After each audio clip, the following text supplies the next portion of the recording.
Baik, hari ini kita kembali mendengar firman Tuhan yang dahsyat luar biasa. Amin. Ya. Saya bagikan hari ini firman Tuhan, sebaik apa kita memahami kasih karunia. Ya. Jadi judul firman Tuhan hari ini, sebaik apa kita memahami kasih karunia. Nah, coba saudara lihat gambar 3 dimensi ini. Enggak tahu saya apa 3 dimensi atau berapa dimensi ini. 3 dimensi mungkin ya. Coba tampilkan Pur. Nah, pernah kita melihat gambar-gambar ini? Ada apa di dalamnya? Tenli, coba lihat, ada apa di dalam gambar itu?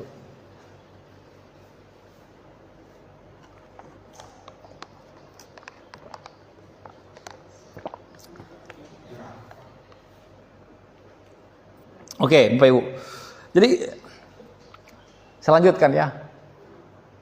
Gambar-gambar ini sambil aja sudah sambil lihat coba. Gambar-gambar ini ya dalam pandangan kita adalah suatu gambar yang tanpa acak ya, apa? Gambar yang ya gitu aja, kayak apa ya? Kayak daun-daun, kayak rumput mungkin ya. Sebetulnya di dalam gambar itu ada gambar tersembunyi. Ada sesuatu yang tersembunyi. Oke. Ada yang bisa lihat, ada yang tidak bisa lihat. Betul ya? Ada yang bisa lihat, ada yang tidak bisa lihat. Nah, sampai hari ini sebetulnya saya pun adalah orang yang belum bisa melihatnya. Tetapi Ibu Sasa itu bisa lihat. Banyak. Nah, saya pilih gambar ini. Coba kalau kita bisa cari lagi, bisa tampil di ini pun di Google.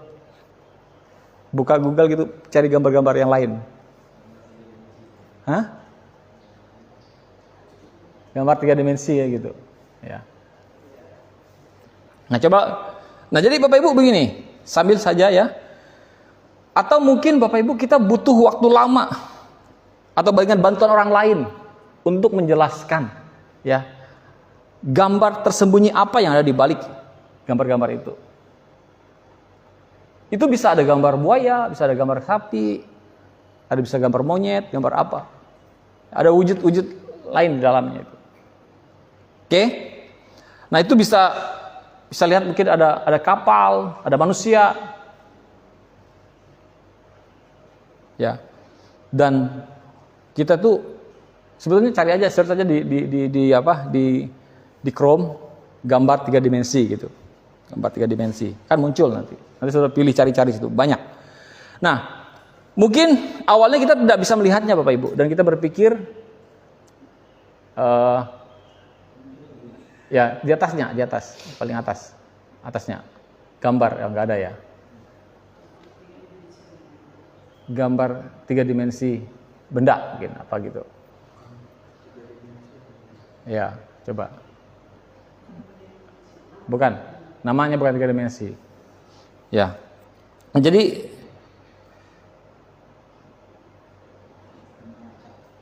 gambar acak, gambar 3 dimensi yang acak, nah gitu. Gambar 3 dimensi yang acak. Coba lihat. Nah, itu dia. Klik satu itu, yang di paling atasnya itu. Ya, nanti dia akan muncul banyak. Ya, jadi saudara perhatikan.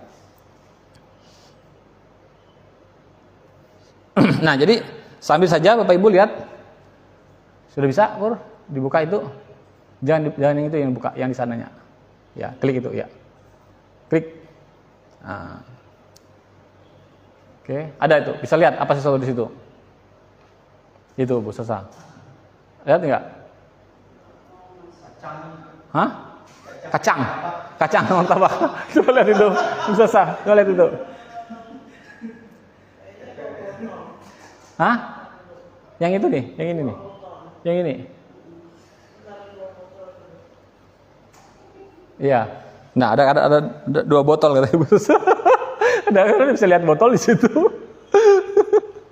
Ya. Kami di rumah yang bisa lihat itu JF juga bisa lihat, ya. Kan banyak itu. Nah, jadi saya lanjutkan ya sambil saudara perhatikan. Mungkin awalnya kita nggak bisa lihat Bapak Ibu dan berpikir orang lain yang berusaha menjelaskan kepada kita itu hanya mengada-ngada. ya kan? Iya kan? Orang kita tuh mengada-ngada, wah tajarumi gitu ya. Tapi tiba-tiba pada suatu waktu tertentu kita itu terkejut dan melihat, wow, ya benar-benar ada sesuatu yang muncul dan mungkin kita kaget gitu loh. Wah, ya benar-benar ada sesuatu yang memang ada benda di dalamnya. Dan mungkin kita katakan, ya aku lihat apa bendanya. Nah itu Bapak Ibu, itu yang terjadi sebetulnya pada diri kita yang kita tidak sadari. Terutama saya ya. Maksudnya orang yang di tempat ini, kita di tempat ini adalah orang yang mungkin lama bertobat, ya. Usia pertobatan saya juga cukup lama dari 94. Ya. Itu yang terjadi pada saya secara pribadi. Bapak Ibu, terjadi apa? Dulu saya nggak bisa lihat tentang indahnya kasih karunia. Ya. Nah, itu yang terjadi pada diri saya dan pada kasih karunia yang Tuhan berikan kepada saya. Memang kalau dalam pengertian secara gambar ini saya memang belum bisa melihat, tetapi berbeda dengan kasih karunia. Dulu saya nggak bisa melihat kasih karunia seperti saya melihat kasih karunia hari ini. Dulu saya harus bertentangan dengan orang-orang yang mengajarkan tentang kasih karunia. Dulu mungkin saya harus berdebat dengan orang-orang yang mengajarkan tentang kasih karunia. Saya katakan, kamu hypergrace, kamu sesat atau apa begitu. Masa seperti itu, masa seperti ini. Ya. Nah, jadi Bapak Ibu Saudara sekalian, padahal sebetulnya kita itu hanya belum melihatnya. Tetapi kita buru-buru menghakimi, menjudge orang yang sudah melihatnya. Padahal ketika kita melihatnya, ada begitu banyak keindahan di dalamnya. Seperti yang saya katakan beberapa waktu yang lalu, sering saya ilustrasikan, ada orang yang mengatakan, ya kami mungkin lihat Tuhan dari sisi ini, dari sisi belakang, dari sisi ini, dari sisi ini, dari sisi ini. Dan saya katakan, mohon maaf, saya sekarang tidak hanya melihat Tuhan dari sisi-sisi yang kamu lihat. Saya sekarang melihat Tuhan dari berbagai macam sisi. Seharusnya itulah yang ada dalam diri kita. Jangan kita hanya memandang Tuhan, hanya melihat Tuhan dari satu sisi saja. Kita harus melihat Tuhan dari berbagai sisi. Sampai kita melihat dari depan keindahan Tuhan itu. Saudara kalau melihat orang dari belakang, ya begitu indah ya. Pas dilihat depannya, ya kan, ternyata lebih indah lagi. Atau sebaliknya. Betul? Tetapi setidaknya engkau bisa menghakimi seseorang ketika engkau melihat di depannya. Wah, belakangnya aja, ya. Biasanya kita istilahkan BMW gitu. Apa BMW, Ken? Body mengalahkan wajah, kata Ken. BMW. Nah, jadi biasanya kita hanya melihat seperti itu saja. Padahal Bapak Ibu, saya mau menunjukkan kepada saudara bahwa Kristus itu betul-betul indah. Tidak hanya dilihat indah dari belakang. Tidak hanya indah dari samping kiri kanan. Tetapi begitu kita melihat dari depan, yaitu wajahnya, bahwa keseluruhan daripada Yesus Kristus itu begitu indah. Ya kan? Sewaktu kita menghakimi orang yang mengajarkan tentang kasih karunia, kita hanya melihat dari satu sisi tentang Yesus. Tetapi ketika kita melihat kasih karunia itu sendiri, Bapak Ibu, maka kita tidak menghakimi orang yang menghakimi kita. Saudara mengerti maksud saya? Kita tidak menghakimi orang yang menghakimi kita. Karena apa? Karena kita pernah ada di sisinya dia. Betul? Kita memahami, kita paham. Dia belum lihat apa yang kita lihat. Seperti itu kan? Kehidupan tuh seperti itu. Kita tuh menghakimi orang yang melihat sesuatu. Padahal kita belum sampai ke situ. Tetapi ketika kita sudah sampai ke situ, kita tidak menghakimi orang yang menghakimi kita. Karena apa? Karena kita juga pernah ada di sisinya dia. Sedangkan dia belum sampai pada sisinya kita. Saudara mengerti maksud saya? Amin. Nah, jadi itu. Jadi kita kenal orang-orang yang membaca Alkitab dan menemukan kasih karunia. Tetapi kita tidak. Itu yang terjadi pada saya. Saya alami itu. Ya, saya kenal orang-orang yang baca Alkitab dan mereka menemukan kasih karunia, tetapi saya tidak. Sampai suatu hari, ya, ketika saya baca Alkitab, pewahyuan itu datang dan saya bisa melihat kasih karunia itu sendiri. 2 ayat, ya, yang membuat saya melihat kasih karunia itu. Di Roma 5 ayat 17, ayat 19. Ya bukan 2 ayat, banyak pakai ayatnya ya. Ya pokoknya di Roma 5 lah, saya baca kitab Roma 5. Ayat 17 ayat 19. Dan cerita seorang perempuan yang kedapatan berzina di Yohanes pasal 8. Dua cerita itu, 2 poin kitab ini di Yohanes pasal 8 dan di Roma pasal 5. Itulah yang membuat saya melihat sang kasih karunia itu. Sampai suatu hari pewahyuan itu datang dan saya bisa melihat kasih karunia. Dia ada di setiap halaman dalam setiap Alkitab. Amin. Bahkan kasih karunia itu ada di setiap halaman dalam setiap Alkitab. Dan pewahyuan itu pewahyuan demi pewahyuan disingkapkan. Saya baca kitab Ayub beberapa waktu yang lalu, saya bisa menjelaskan kepada saudara. Saya menemukan ada hukum Taurat, ada kasih karunia. Kita bisa membedakan, memisahkan. Oh, this is law, ini hukum Taurat, ini adalah kasih karunia. Kita bisa melihat bagaimana 3 sahabat Ayub, ya, dan yang menasehati dia dengan nasihat hukum Taurat. Tetapi satu sahabat Ayub yang terakhir, namanya Elipas ya, Elihu,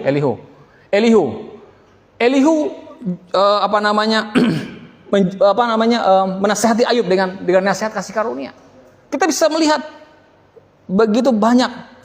Bahkan setiap lembar demi lembar, Bapak Ibu Saudara sekalian, kita bisa ketika kita membaca Alkitab, halaman demi halaman di dalamnya berbicara tentang kasih karunia Tuhan.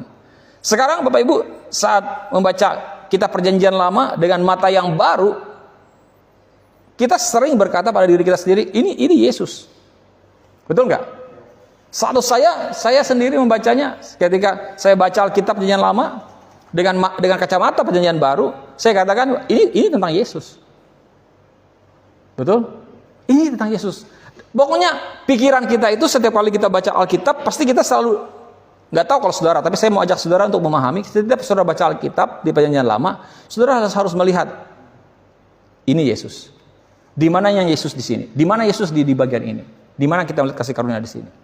Amin. Bahkan dari kitab Kejadian pun, Yesus pun sudah diceritakan di situ, disebut di situ, ya, dalam bayang-bayangnya. Amin. Nah, sekarang saat kita membaca Perjanjian Lama, kita melihat Yesus di dalam setiap apa yang kita baca. Kita tidak pernah melihatnya demikian sebelumnya. Betul? Bahkan saya tidak pernah bisa melihatnya demikian sebelumnya. Sekarang setelah melihatnya, sekali saya melihatnya, ternyata itu ada di mana-mana. Yesus itu ada di mana-mana. Sang kasih karunia itu ada di mana-mana. Ya, ketika kita berbicara tentang kasih karunia itu hanya berbicara tentang Yesus. Betul? Nah, saya diselamatkan dan saya lahir kembali.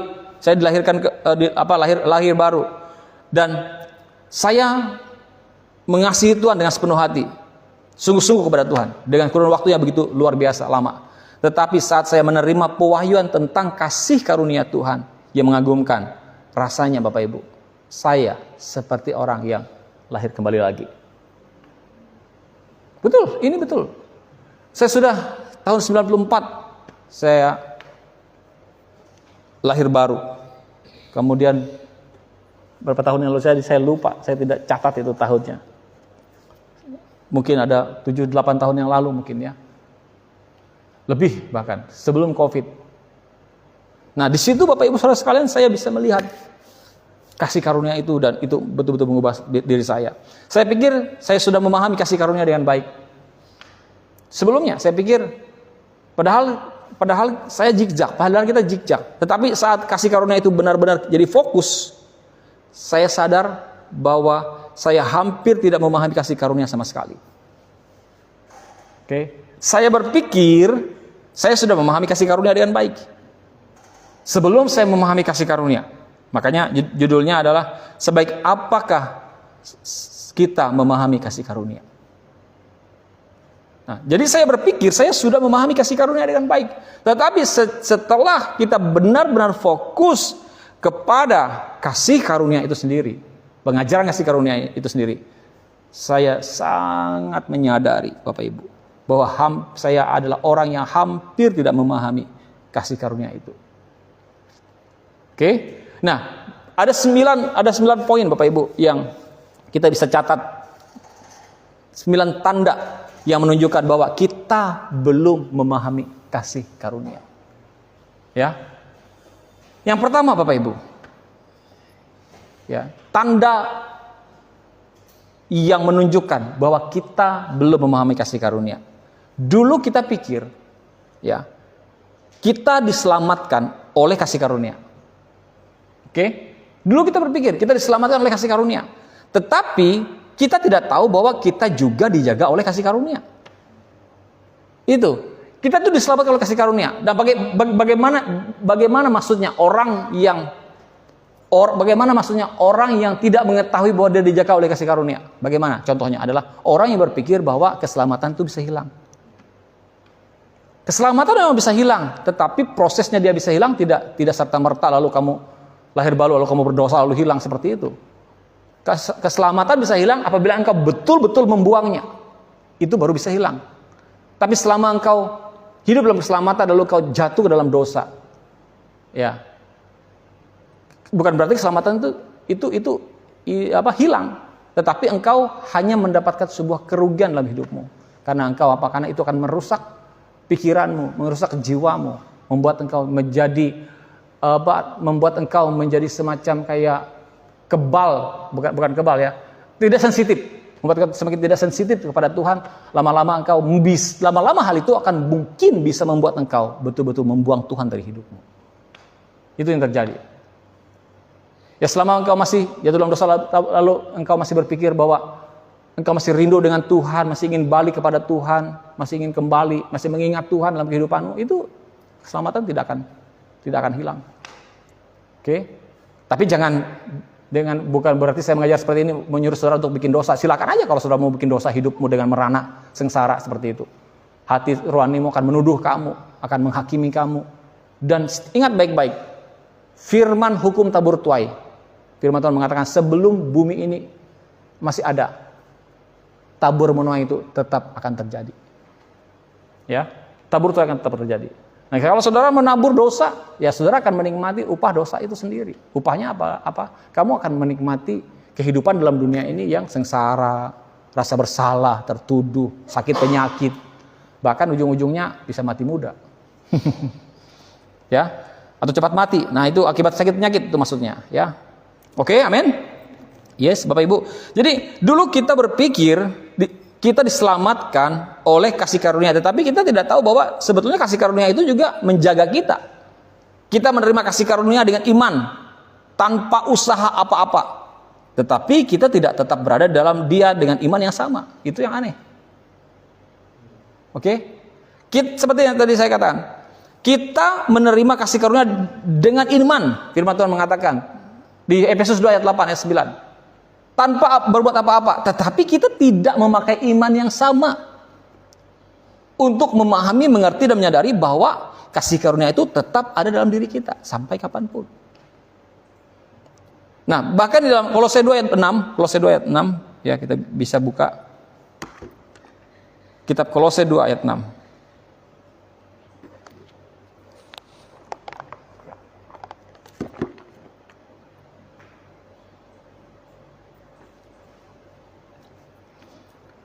Kamu telah menerima Kristus Yesus, Tuhan kita. Karena itu, hendaklah hidupmu tetap di dalam Dia. Dalam terjemahan FIH berkata seperti ini. Sebagaimana saudara percaya bahwa Kristus menyelamatkan saudara, perhatikan. Sebagaimana saudara percaya bahwa Kristus menyelamatkan saudara, demikian juga percayakanlah setiap persoalan saudara sehari-hari kepadanya. Hiduplah dalam persekutuan dengan Dia. Jadi ketika di dalam terjemahan TB mengatakan hendaklah hidupmu tetap di dalam Dia, artinya yuk sadari, pahami, mengerti bahwa kehidupanmu itu tetap ada dalam Yesus. Jadi kalau kamu telah menerima Yesus, kamu juga harus menyadari bahwa Dia tuh tetap ada dalam hidupmu. Jadi makanya tadi saya katakan bahwa hal yang pertama, kita pikir keselamatan itu kita terima oleh karena kasih karunia, dan kita tidak berpikir bahwa itu itu akan tetap menjaga diri kita. Nah, hari ini saya mau kasih tahu bahwa keselamatan yang kau terima itu adalah kasih karunia, dan kasih karunia itu juga yang akan menjaga keselamatan di dalam dirimu. Katakan amin. Kasih karunia kau terima cuma-cuma, diberikan Tuhan. Tetapi engkau harus menyadari, kasih karunia itu juga yang menjaga keselamatanmu tetap ada dalam dirimu. Sekalipun kita tidak pernah mengungkapkan bahwa kita masih menambahkan dikit usaha kita, tetapi kita tuh sebetulnya tidak menyadari bahwa kita tuh sebetulnya menambah usaha kita.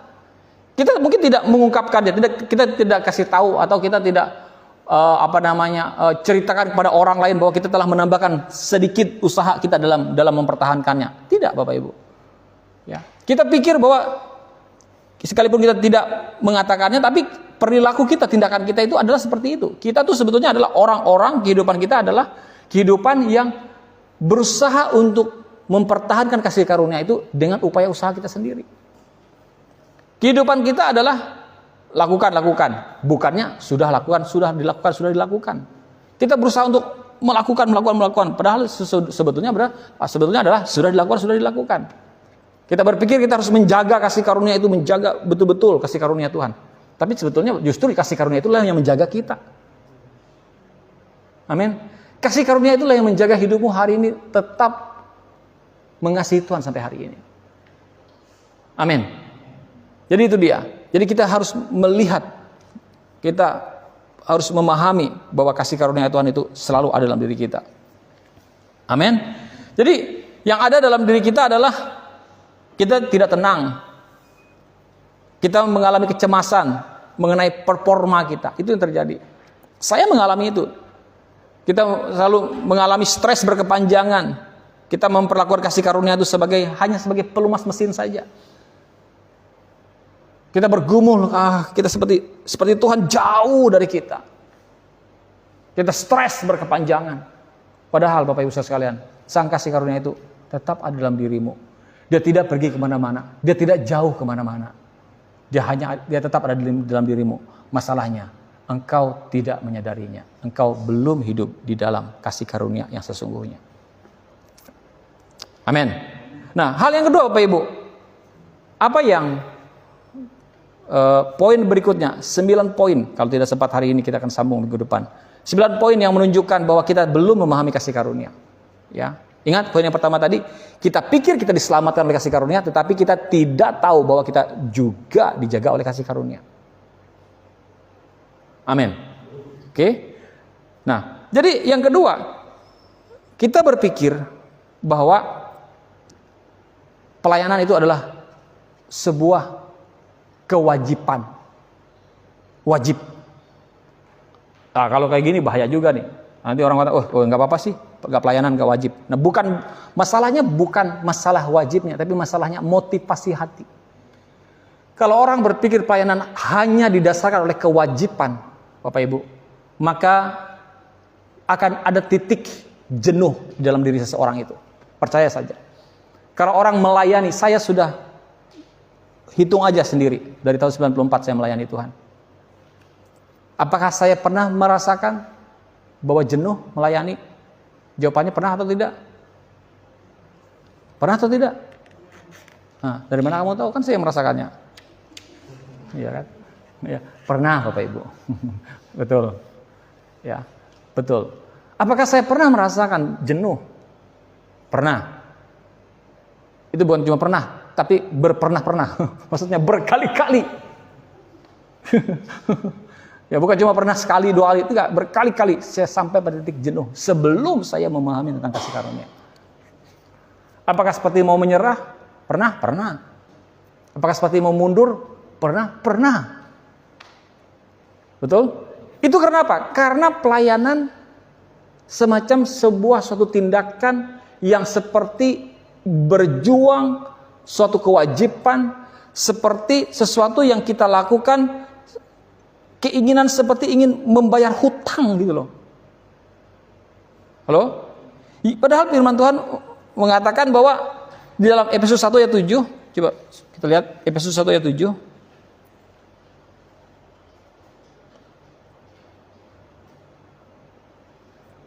Sebab di dalam Dia dan oleh darahnya kita beroleh penebusan, yaitu pengampunan dosa menurut kekayaan kasih karunia-Nya. Oke?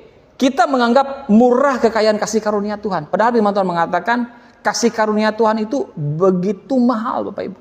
itu diberikan kepada kita. Dengan kita dia melakukan dengan berusaha membayar, dia membayar kita, ya. Membayar kita dengan darahnya, dan itu diberikan kepada kita sebagai hadiah yang tidak ternilai, yang diberikan secara cuma-cuma kepada kita. Nah, kita karena dia sudah berikan seperti itu kepada kita, lalu kita berpikir bahwa kita harus semacam kayak membayar hutang kepada Tuhan. Sebetulnya bukan membayar hutang, tetapi apa yang kita lakukan ketika kita melayani? Kita melayani bukan karena kita berusaha untuk menyenangkan hati Tuhan. Kita kan pikir seperti itu.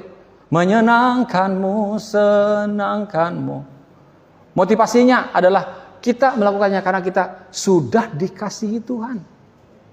Ya, kalau Tuhan disenangkan, itu adalah efek daripada apa yang kita lakukan.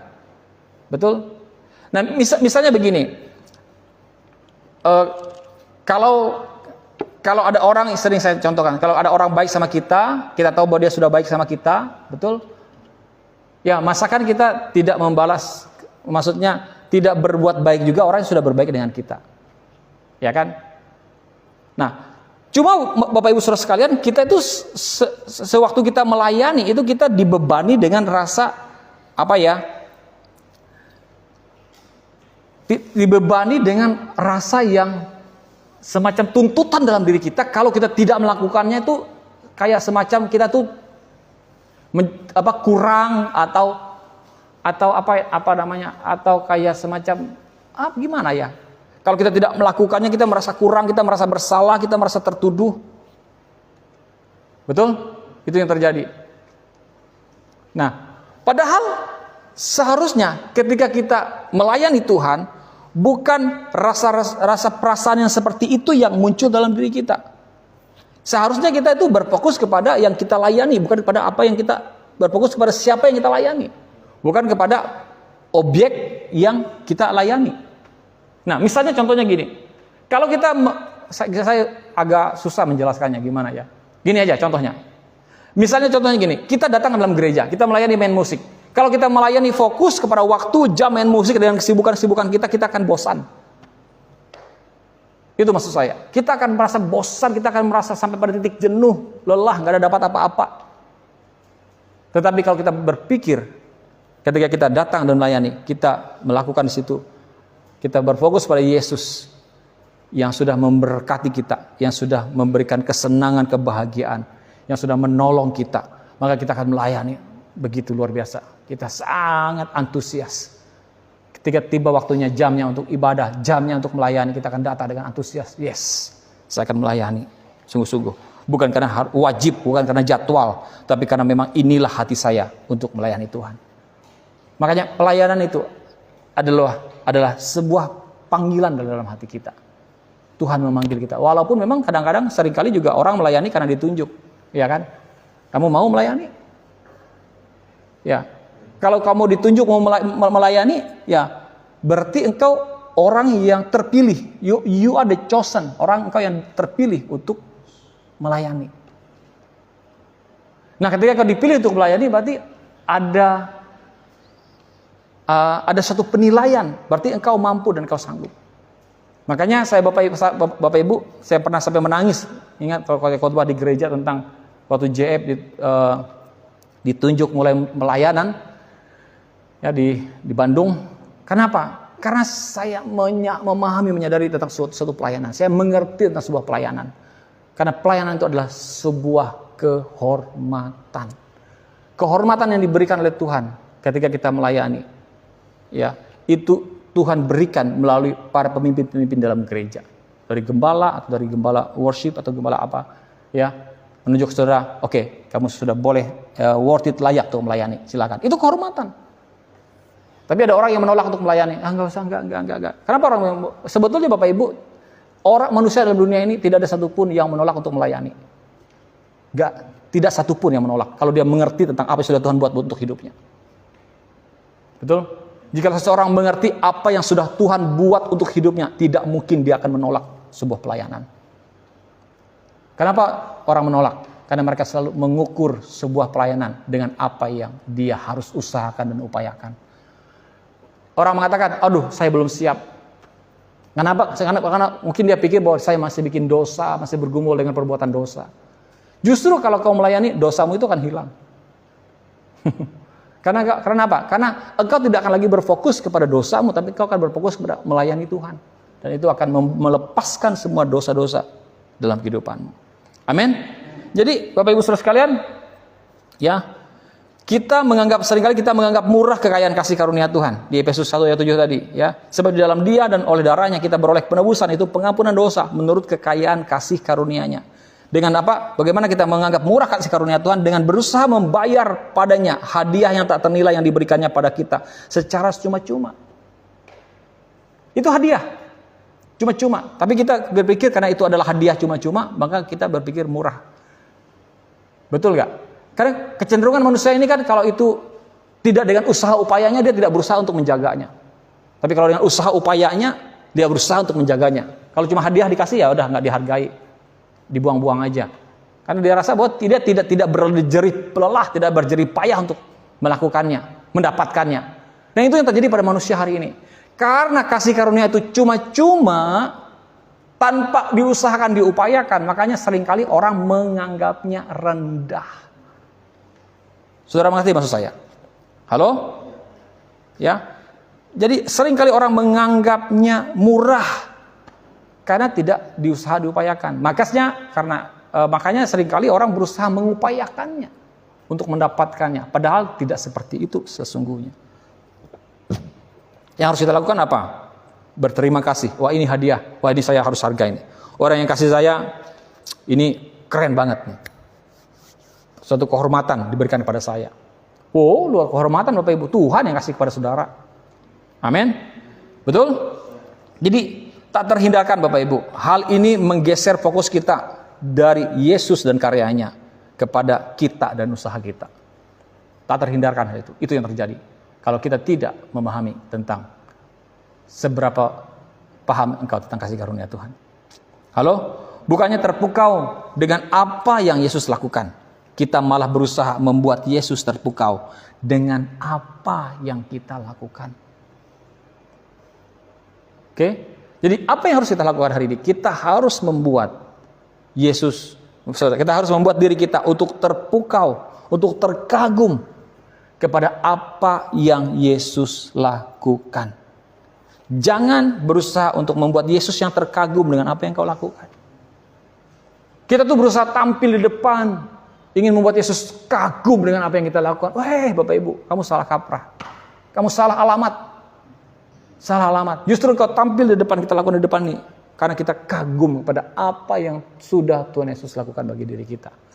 Terutama kita para pelayan-pelayan yang berdiri di depan sebagai worship leader, sebagai singer, pemain musik, sebagai pengkhotbah atau seperti apa. Kita tuh bisa terjebak dengan semacam kayak bangga dengan apa yang kita lakukan. Membuat semacam kayak apa? Tuhan tuh bangga dengan apa yang kita lakukan. Oke? Ya wajar saja mungkin kita sebagai kayak bapak punya anaknya hebat, keren, bagus, kita bangga. Wah, keren. Betul? Tetapi Bapak Ibu Saudara sekalian, kita juga harus melihat bahwa anak itu bisa terjadi bisa sampai pada titik itu karena ada bapaknya. Oke? Bapak bisa saja kagum terhadap anak-anaknya. Tetapi anak jangan sombong terhadap pencapaian yang sudah dia terima. Sudah mengerti maksud saya? Ya. Allah di surga bisa kagum kepada kita. Allah di surga bisa bangga dengan kita sampai pada titik pencapaian kita hari ini di dalam seluruh pelayanan kita. Tapi kita sebagai anak-anak Tuhan hari ini jangan sombong, jangan bangga dengan pencapaian yang sudah kita alami sampai titik ini. Jangan kita berpikir bahwa ini adalah karena saya setia pada Tuhan, karena saya taat kepada Tuhan, karena saya sungguh-sungguh kepada Tuhan, makanya saya sampai pada titik ini. Sorry Bapak Ibu, semuanya itu terjadi bukan karena saudara, tapi karena kasih karunia. Kalau bukan karena Bapa memberikan kasih karunia-Nya, mengaruniakan kasih karunia-Nya kepadamu, kau tidak jadi apa-apa. Kita nggak jadi apa-apa, betul? Sama dengan anak-anak kita. Kalau orang tuanya tidak mensupport dia, tidak memberikan apapun pada dia nggak jadi apa-apa. Halo, jangankan jadi besar, jangankan bersekolah dengan baik, hidup aja syukur. Betul nggak? Kalau orang tuamu tidak melakukan apa, tidak bertanggung jawab dengan hidupmu, engkau lahir dibiarkan, bisa tumbuh, bisa jadi SMA, SMP, bisa, nggak bisa, jadinya apa? Mati, nggak dikasih makan, ya kan? Masih bayi, ya nggak Freddy? Betul nggak? Amin. Jadi sampai di situ Bapak Ibu, amin. Jadi hanya 2 hari ini, ya, masih ada 7 lagi. Ada 9 Bapak Ibu, 9 hal yang menjadi tanda bagi kita yang menunjukkan bahwa kita itu belum memahami kasih karunia. Oke? Tuhan Yesus berkati. Salam.